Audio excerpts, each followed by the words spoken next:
자, 오늘 제10과 14, 15, 16장을 하도록 하겠습니다.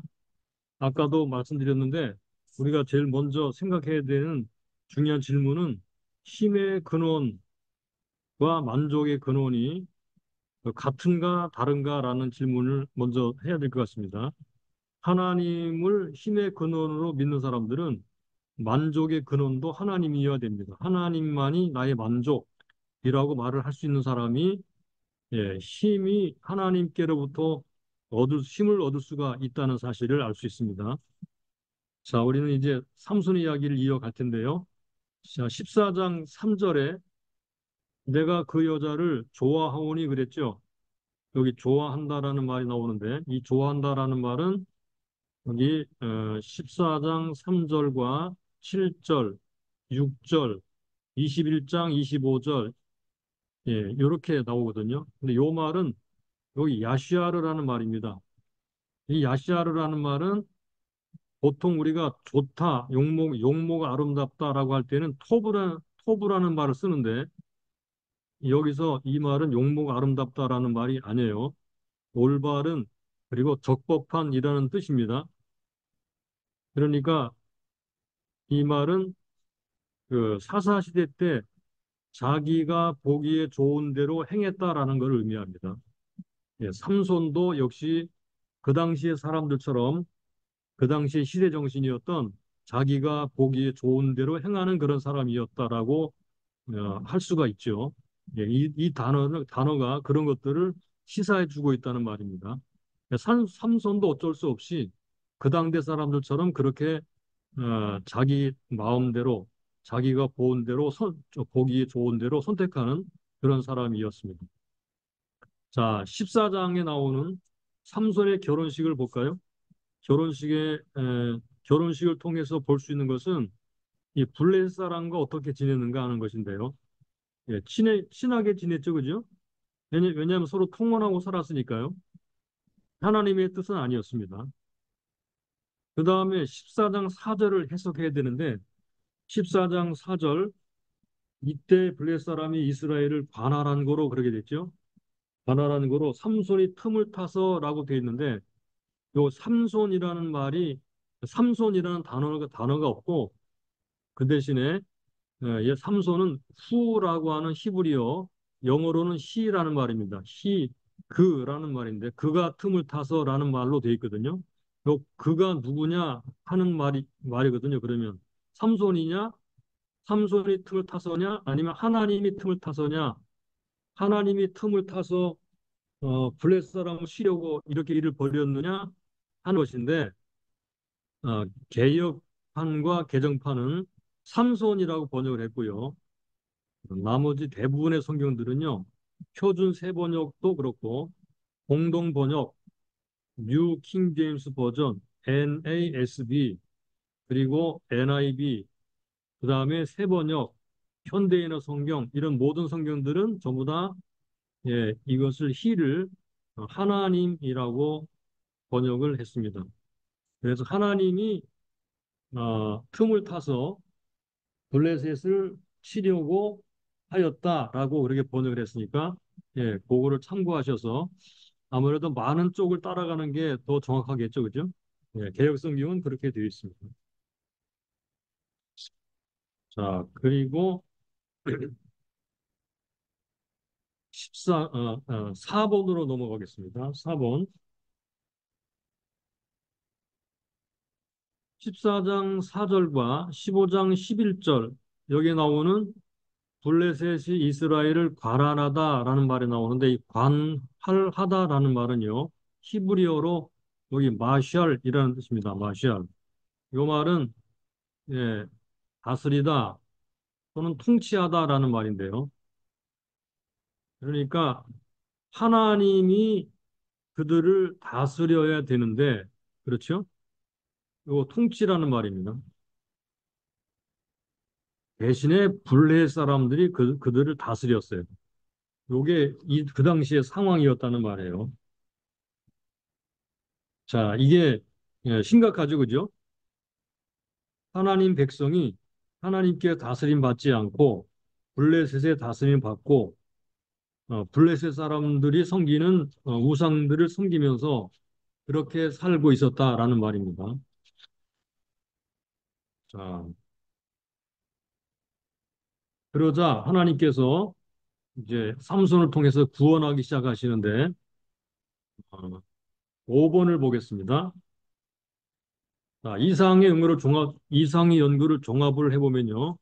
삼손과 이스라엘 백성들의 관심과 하나님의 관심이 어떻게 차이 나는지 자, 볼까요? 간단하게 정리해 보겠습니다. 삼손의 관심은 자기가 보기에 좋은 여자에 관심이 됐어요. 자기가 보기에 좋은 여자. 예. 그 다음에 유다 백성들은 평기풍파를 일으키는 것을 달가워하지 아니하고 3천 명이나 동원하여 삼손을 체포합니다. 그러니까 그냥 그대로 블레셋의 통치를 받는 것을 원했습니다. 이 평화, 그러니까 블레셋의 관할을 받는 이 평화를 깨뜨리는 것을 원하지 않았습니다. 그러나, 그러나, 하나님께서는 삼손의 이런 돌출 행동을 기회로 삼아서 여기 블레셋 사람을 치려고 계획하십니다. 그러니까 하나님의 관심은 어떤 것이죠? 예, 하나님의 관심은 이스라엘의 구원이 있습니다. 두 사이를 떼어놓아서 하나님의 통치 아래 들어오도록 하나님을 섬기는 사람들이 되도록 만드는데 관심이 계시죠. 이것을 위해 사용된 사람이 바로 삼손입니다. 자, 우리도 이런 하나님의 관심을 이루어 드리는데 사용되는 그런 하나님의 사람들이 되었으면 좋겠습니다. 자, 여기서 한 가지 어, 기도 제목 생각나는 게 있어, 그죠? 하나님의 관심과 나의 관심이 되게 해주십시오. 하나님의 관심이 나의 관심이 되게 해 주십시오. 이렇게 기도하면 좋겠어요. 하나님의 관심이 내 관심. 하나님 내 관심대로 이루어주세요. 가 아니고 내가 하나님의 관심을 이룰 수 있는 사람이 되게 해주세요. 이렇게 기도하는 게 예, 하나님 앞에 더 적절하고 올바른 기도라고 생각이 됩니다. 그 다음에 6번으로 넘어가죠. 14장 6절에서 여호와의 신에 감동되어 사자를 맨손으로 죽인 경험은 결국 블레셋과 삼손과의 틈을 벌여놓는데 사용이 되죠. 그래서 어, 14장 19절로 이어집니다. 여호와의 신이 삼손에게 크게 임하심에 자, 삼손은 결국 무엇을 하게 되죠? 아스글론에 내려가서 그곳 사람 30명을 쳐 죽이고 네, 이렇게 네, 이어집니다. 하나님의 능력이 나타나서 결국은 블레셋을 이제 공격을 하게 되죠. 그런데 15장으로 넘어가 보면요. 15장으로 넘어가게 되면 삼손이 블레셋 여인과 결혼을 한 것은 삼손과 블레셋 사람들의 갈등을 점점 더 증폭시키는 계기가 되었습니다.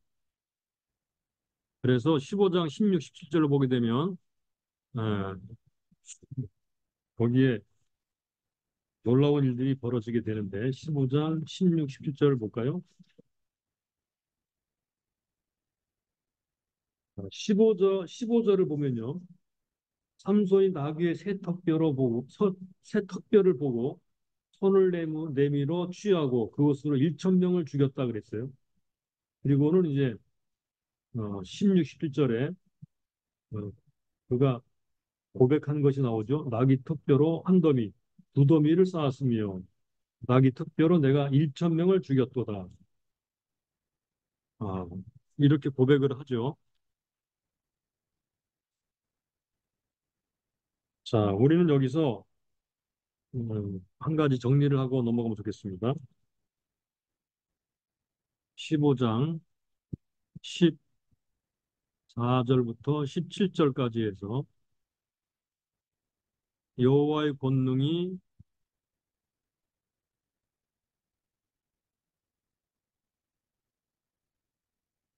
삼손에게 임했다 그랬죠. 그죠? 삼손에게 임함. 여기서 알 수 있는 것은요. 첫째, 삼손의 힘은 힘의 근원은 어디인가요?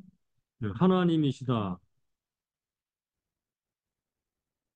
하나님께 힘의 근원이 있죠. 힘의 근원은 하나님이십니다. 이거 우리가 명백하게 잘 기억을 했으면 좋겠습니다. 둘째로, 이 삼손의 힘은, 그 삼손의 힘은 적과의 싸움을 위해 준 것입니다.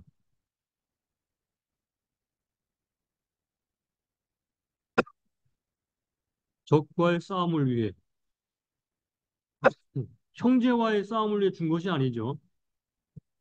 그래서 유다 백성들이 삼손을 잡으러 왔을 때 유다 백성들을 치지 아니하고 잡혀 주었습니다. 어떤 사람들은 힘이 생기면 형제들과 싸우죠. 이게 잘못된 것입니다. 삼손과 같은 그런 힘, 이것은 원수와 싸우라고 주신 힘입니다. 자, 세 번째.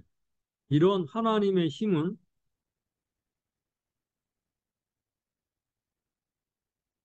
막을 수가 없죠. 막을 수가 없습니다. 그 어떤 것도 막을 수가 없습니다.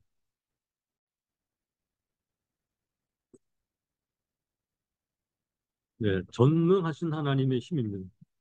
그래서 이런 힘으로 이스라엘을 구원하기를 시작합니다. 하나님의 힘이 얼마나 막강한지를 우리가 여기서 볼 수가 있습니다. 삼손 한 사람이 1,000명을 상대해 싸운다는 게 이게 가능하겠어요? 이건 하나님의 힘이죠. 이 힘을 통해 하나님은 이제 이스라엘을 구원하기를 시작하십니다. 자, 그 다음에 15장 18절을 볼까요? 15장 18절. 삼손이 심히 목마름으로 여호와께 부르짖어 가로되 주께서 종의 손으로 이 큰 구원을 베푸셨사오나 내가 이제 목말라 죽어 할례 받지 못한 자의 손에 빠지겠나이다. 이렇게 말합니다. 자, 삼손이 뭐라고 고백하죠? 여호와께 부르짖어서 주께서 종의 손으로 이 큰 구원을 베푸셨다 그랬죠. 자기를 종이라고 불렀고요. 구원을 베풀었다라고 말을 하고 블레셋에서 할례 받지 못한 자라고 말을 하죠. 네, 이렇게 말을 함으로써 뭘 알 수 있는가 하면요. 14장 4절의 말씀이 성취되고 있다는 알 수 있습니다. 다시 한번 14장 4절로 돌아가 보겠습니다. 이때 블레셋이 이스라엘 반환한 거로 삼손이 틈을 타서 또는 하나님이 틈을 타서 블레셋 사람을 치려 함이었으나 이렇게 요게 이제 성취되었죠. 아무도 블레셋과 대항하지 않았던 시대. 예, 이런 시대에 그런 시대에 하나님은 삼손을 통해서 블레셋과 이스라엘을 구별하고 계십니다. 드디어 구원을 시작하신 것입니다. 요게 요게 중요합니다. 아무도 블레셋과 대항하지 않았던 시대, 아무도 전쟁하지 않았던 시대, 아무도 싸우지 않았던 시대, 영적 전쟁이 중단된 시대, 그 시대에 싸우는 사람은 유일하게 삼손이었습니다. 하나님은 우리에게 싸움을 원하십니다. 이것을 꼭 기억하시면 좋겠습니다. 영적 전쟁을 원하십니다. 원수와의 싸움을 원하십니다. 그래서 하나님의 능력으로 이기기를 원하십니다. 이것을 꼭 기억하시면 좋겠어요. 자, 그 다음에 어, 하나님이 어떻게 삼손을 통해 이 큰 구원을 베푸시는가? 삼손이 말합니다. 이 큰 구원이라고 말을 하죠. 이 큰 구원을 어, 베푸셨사오니 어떻게 이 큰 구원을 베푸셨나요? 첫째,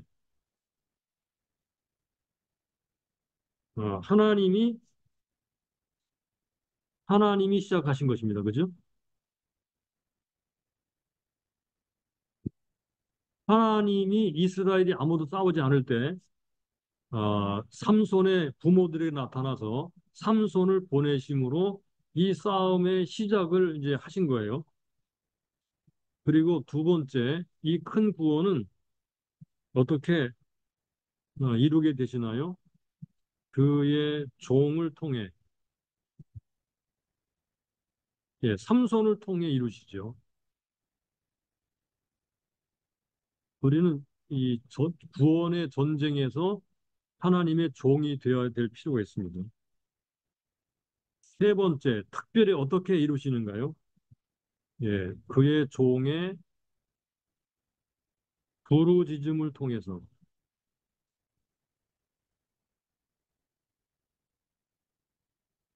네, 삼손의 부르짖음, 오로지 삼손만 하나님께 기도하는 그런 사람이었습니다.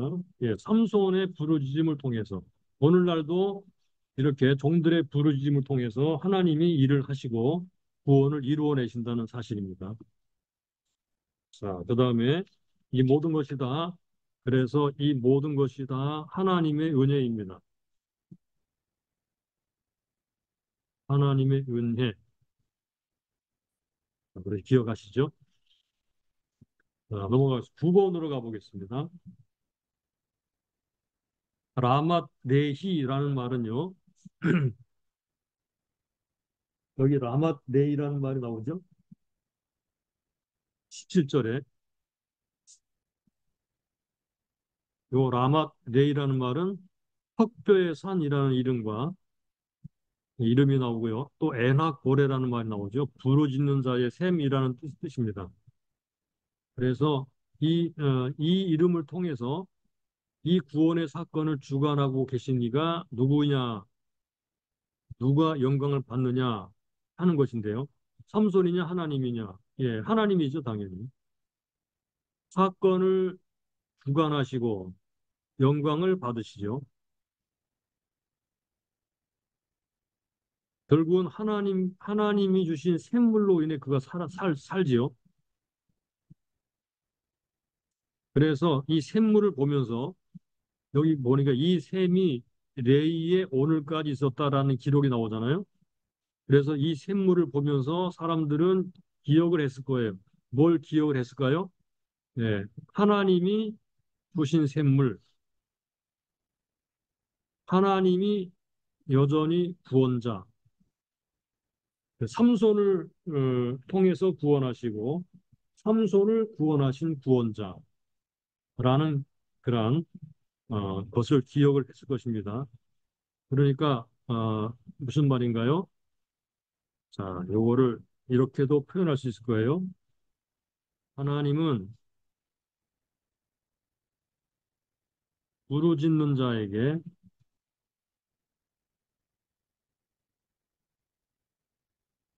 샘물을 주신다.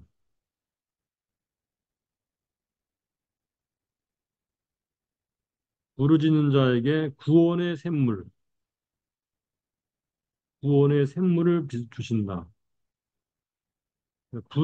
짓는 자, 예, 부르짖어야 되겠죠, 그죠? 그래서 이 에나꼬레라는 샘물을 보면서 사람들은 계속 기억을 했을 거예요. 하나님은 부르짖는 자에게 구원을 주신다라는 것을 기억을 했을 거예요. 하나님이 그때마다 영광을 받으시고 또 그것을 보는 사람들은 계속 부르짖는 그런 것이 얼마나 중요한가 하는 것을 알게 되었겠죠. 네, 이 놀라운 라맛 레이라는 놀라운 기적을 베푼 것은 바로 이와 같은 하나님의 은혜로 된 것이라는 것을 사람들이 기억을 했을 것입니다. 우리도 부르짖는 사람이 되었으면 좋겠습니다.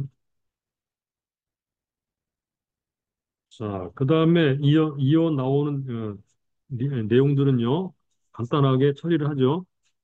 삼손은 상당히 해학적인 인물인 것을 알 수 있어요. 수수께끼가 나오고요. 옷 30벌, 여우 300마리, 나귀 턱배와 1000명, 뽑혀진 가사의 성문짝들과 두 설주와 빗장 이런 이야기요. 예, 이것을 통해서 삼손이 블레셋을 조롱하는 듯 합니다. 특별히 이 가사의 성문짝을 다 뽑아서 둘러매고 나가잖아요. 자, 요거는 이 성문짝은 뭘 의미할까요? 여기 성문짝은 그 당시 국가의 힘을 상징하는 거예요. 그래서 그걸 혼자 메고 간다는 것은 블레셋의 무력함을 해학적으로 보여주는 거죠. 하나님 앞에서는 블레셋도 아주 무력한 그런 존재가 되는 거예요. 그러므로 여기서 우리는 하나님의 힘과 하나님의 힘 대 블레셋의 힘.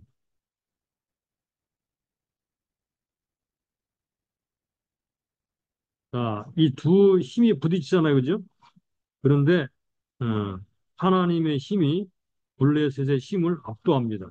이게 삼손을 통해서 그렇게 됩니다. 삼손을 통해서 하나님의 힘이 얼마나 강력한가라는 것을 보여주고 있죠. 네, 놀랍습니다. 그죠? 자, 다시 한번 11번 넘어가서 삼손의 이야기에서 삼손이 하나님께 부르짖는 기사가 두 번 나옵니다.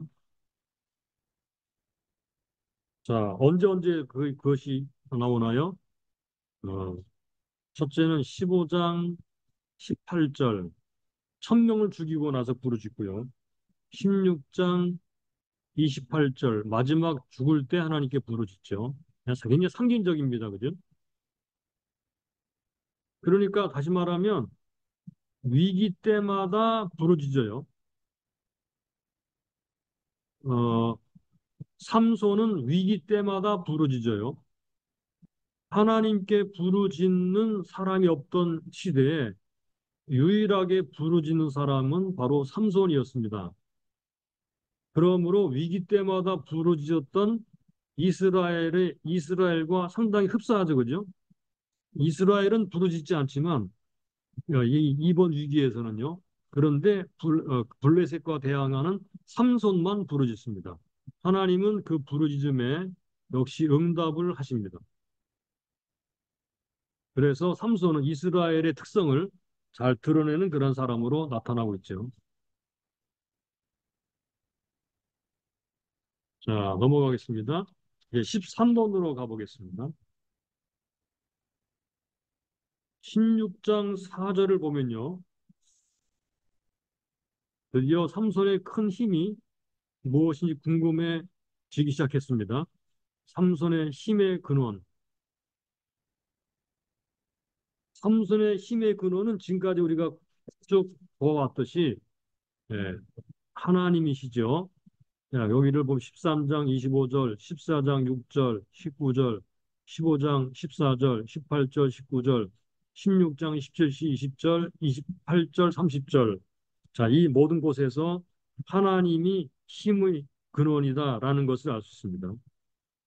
하나님이 힘의 근원이다. 어, 세상 사람들은요,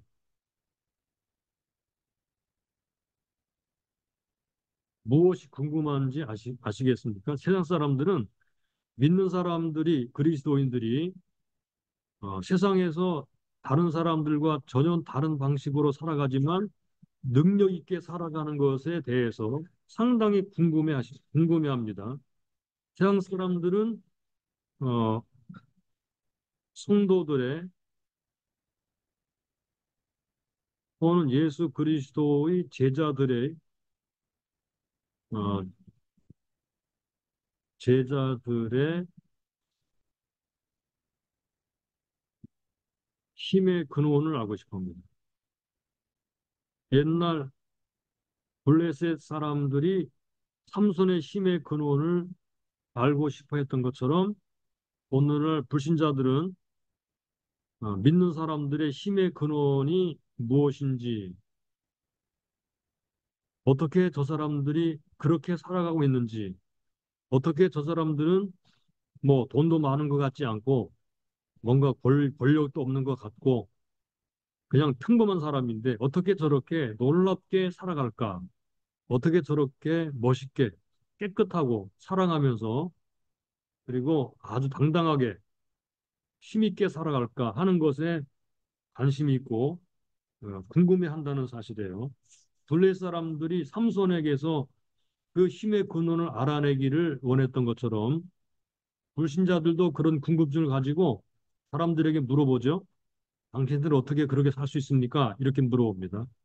자, 우리는 이 부분에 대해서 어떻게 우리가 힘을 계속 가질 것인가 하는 것을 우리가 생각하면서 어, 이 부분을 이제 이 13번 이후를 함께 연구해 나갔으면 좋겠습니다. 자, 삼손의 머리가 밀리고자 여호와께 삼손을 떠나셨습니다. 떠나셨습니다. 그래서 삼손은 평범한 사람 같이 되었습니다. 하나님은 왜 떠나셨는가 하는 문제예요. 하나님이 왜 떠나셨을까요? 예, 마찬가지로 우리가 아는 바와 같이 머리에 삭도를 대지 말라는 나실인의 약속을 깨뜨렸기 때문에 여기 나실인의 약속을 깨뜨렸기 때문에 머리가 이 머리카락이 힘의 근원이 아니에요. 그렇죠? 다 잘 아는 바와 같이 그렇죠? 하나님이 힘의 근원입니다. 하나님이 근원입니다. 하나님이 왜 떠나셨는가? 나실인의 약속을 어겼기 때문에. 그래서 나실인의 헌신이 중단된 거예요. 자, 그런 의미에서 하나님께 헌신된 사람들에게 하나님이 힘이 되어 주신다는 것입니다. 삼손이 들릴라와 간음하는 상황에서 힘을 잃어버렸습니다. 영적 간음은 힘을 잃어버리게 합니다. 그죠? 우상 숭배도 힘을 잃어버리게 합니다. 하나님께 헌신되어 있느냐 아니면 다른 것에 헌신되어 있느냐에 따라서 우리가 힘이 있느냐 없느냐가 결정돼요.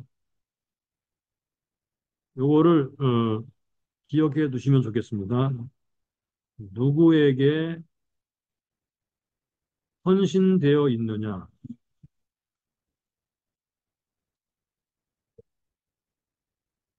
하나님께 헌신되어 있느냐, 세상에 헌신되어 있느냐, 이게 따라서 우리가 힘이 있고 없고 한다는 말입니다.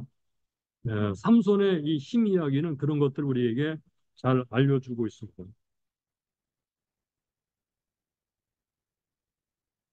그래서 다시 이제 머리카락이 자라죠? 15번에 보면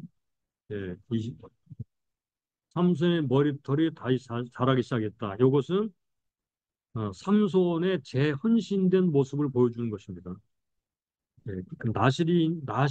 나실인으로 눈먼 삼손이 나실인으로 재헌신된 모습을 보여주는 것.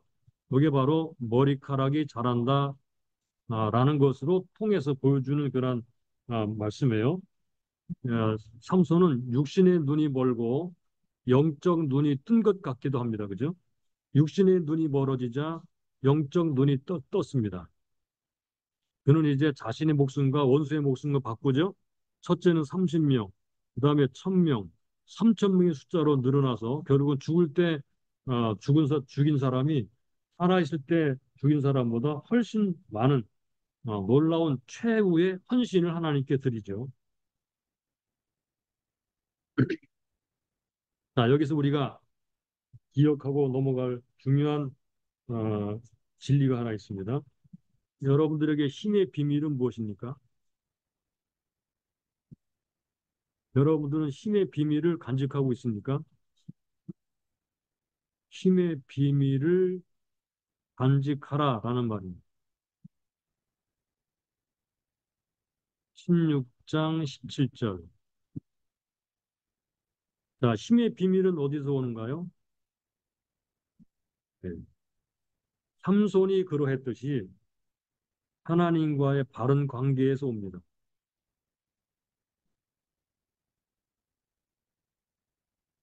우리의 힘은, 우리 영적 힘은 이 몸의 근육에서 오는 것이 아니고 하나님과 어떤 관계가 있느냐, 하나님께 헌신되어 있느냐, 뭐 이런 데서 오는 거예요. 그러니까 다시 말하면 하나님과 친밀하냐,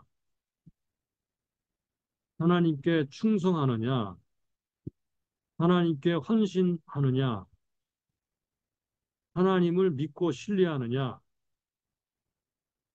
하나님과 늘 교제하고 있느냐, 뭐 이런 것들이에요. 이런 것들에서부터 예, 우리의 힘이 온다라는 것입니다.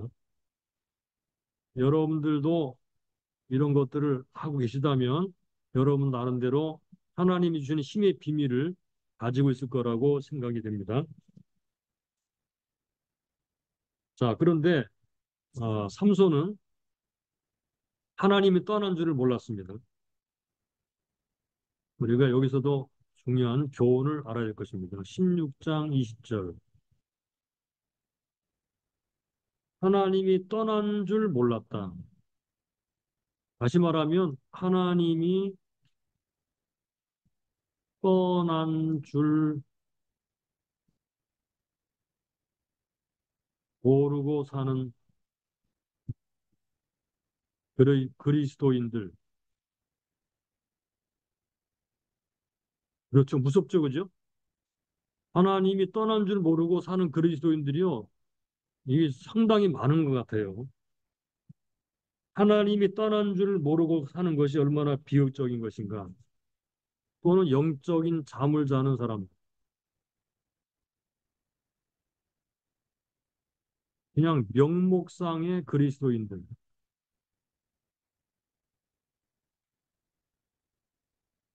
네, 이런 사람들이죠.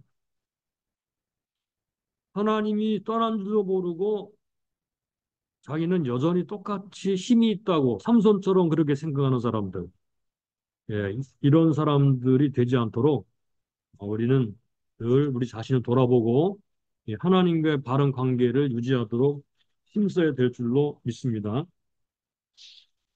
자, 넘어가서 16번으로 넘어가겠습니다. 16번, 4번으로 가보겠습니다. 자, 여기서 잠깐 생각해야 될 것은 하나님의 은사와 삶의 열매에 대해서 생각해 보겠는데요. 은사와 열매는 다릅니다. 그죠? 은사, 영적 은사, 영적 열매, 성령의 은사, 성령의 열매는 다르죠. 예, 이 성령 열매는 갈라디아서 5장 22, 23절에 나오는 거고, 성령의 은사는 고린도전서 5장 12장부터 14장에 나오는 얘기죠. 그 중에 13장은 이제 성령의 열매고요. 자, 여기서 우리가 생각할 수 있는 것은 삼손은 어떤 사람이었느냐? 예, 은사가 있는 사람입니다. 삼손은 힘의 은사, 그렇죠? 뭐 믿음의 은사, 능력의 은사, 이런 은사를 가진 사람이에요. 근데 삶의 열매가 있었나요? 삶의 열매는 없던 사람이었어요. 열매는 좀 부족하고 은사가 많았던 사람 삼손. 자, 여러분 어떤가요? 어, 그런데 그가 마지막 부분에 가서 다시 재헌신되죠. 재헌신된 삼손. 이때는 아마 그, 그의 마음이 온전하게 하나님을 향하지 않았을까 하는 생각이 됩니다. 그는 자신의 죽음으로 말미암아 원수를 갚는 그런 일을 행했어요. 그러니까 눈이 빠진 것은 육체적인 죽음이라고도 볼 수 있겠죠. 물론 나중에 죽긴 죽었지만 우리가 생각할 수 있는 것은 어, 결국은 우리의 정과 욕심을 십자가에 못 박아야만 영적 힘이 생긴다는 것입니다. 그러니까 영적 힘은 열매로 나타나기도 하고 은사로 나타나기도 하는데 우리가 여기서 강조하고자 하는 것은 열매입니다. 열매로 나타나는 것. 은사는 강해도 열매가 없는 사람이 있죠. 예, 은사는 막 강하게 나타나요. 병든 사람도 치료되고 믿음으로 말하면 되고 기도하면 응답받고 막 이렇게 은사는 나타나는데 이 삶이 엉망인 사람이 많아요. 이 삶을 살아가는 힘이 없는 사람들이 있습니다. 믿음으로 살아가는 그리스도인의 삶, 여기 열매거든요. 예수님의 성품을 따라 살아가는 것 열매인데 이 열매가 부족한 사람들이 있죠. 은사는 강하나 우리가 이것을 잘 생각해서 열매도 나타나야 된다라는 것을 기억을 하면 좋겠습니다.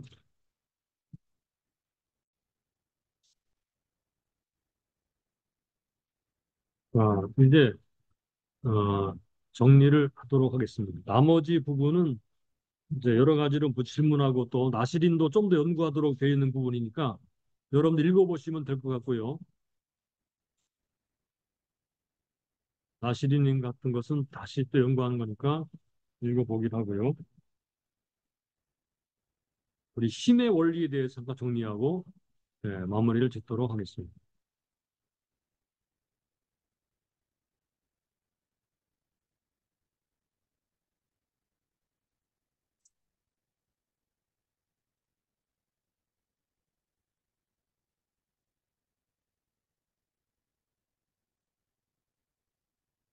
힘의 원리.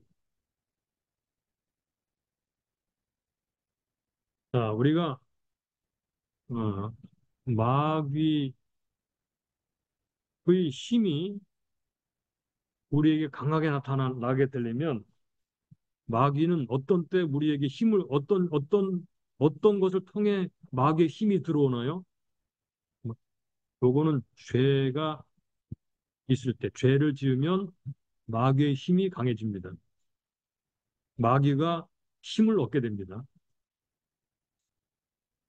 죄를 지면 마귀가 힘을 얻게 되고요. 하나님의 힘,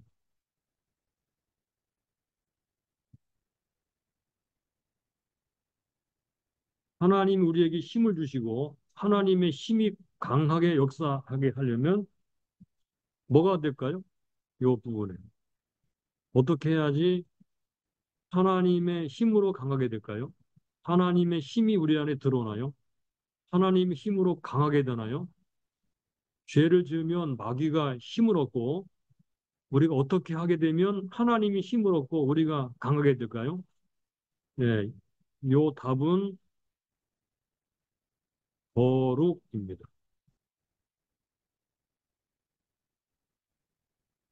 거룩입니다. 거룩. 우리가 삼손의 이야기에서 알 수 있는 것은 어, 삼손이 힘을 잃어버린 것은 하나님께 대한 헌신을 저버렸기 때문에 그런 거거든요. 이거를 일반화시켜서 우리에게 적용한다면 우리가 하나님 앞에 우리의 거룩을 손상시킬 때 하나님은 떠나가고 하나님의 힘은 떠나가고 예, 마귀의 힘이 들어옵니다.